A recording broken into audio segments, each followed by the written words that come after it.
Hyvää iltaa jokaiselle. Hyvää iltaa.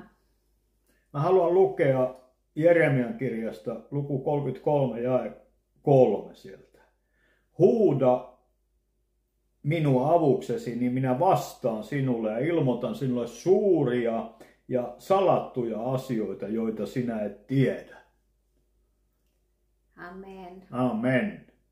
Mä tykkään paljon tämä sana. Joo, ja meillä sydämessä tänään, ystävät, rukoilla jokainen teistä puolesta. Ja avaa itse sydämen, jos sinulla jotain, kun on sana, Jumalan sana sanoo, kaikki särkyneitä, kaikki väsyneitä, tulkaa mun luokse, Herra sanoo, ja huuda minulle, ja minä kuuntelen, kun Jeremia 33:3 sanoo. Eli rukoilemme teidän puolesta nyt. Rukoillaan yhdessä. Joo. Kiitos Herra, Halleluja. että sinä näet tässä kun me rukoillaan jokaisen särkyneen, särjetyn ja sinua odottavan, Herra, joka huutaa, jokaisen sydämen, joka huutaa sinun puoleesi, Jeesus.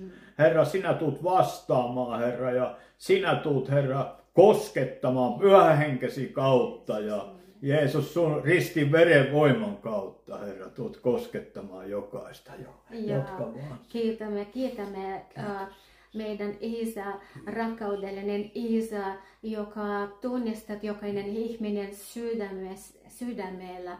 Herra, me kiitämme, että sinä kuulet rukoukset, Herra, että sinä tulet vastaamaan. Me pyytämme sinua Jeesuksen nimessä ja me uskomme, Jeesus Kristus, että sinun haavojen kautta jokainen, kuka uskoo, on kirjoitettu, että on parannettu. Amen. Herra, me kiitämme, että jokaista sinä kosketat tänään, Kiitos, Herra.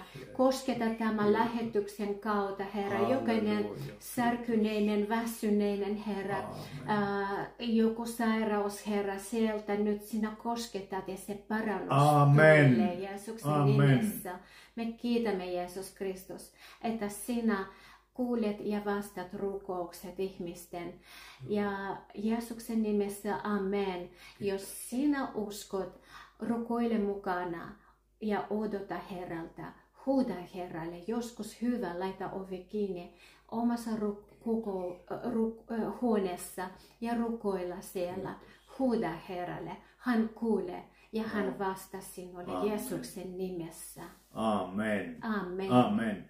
Ota meidän kanava seurantaa, Jumalan tulta kanava täällä YouTubessa ja jokaiselle siunattua iltaa.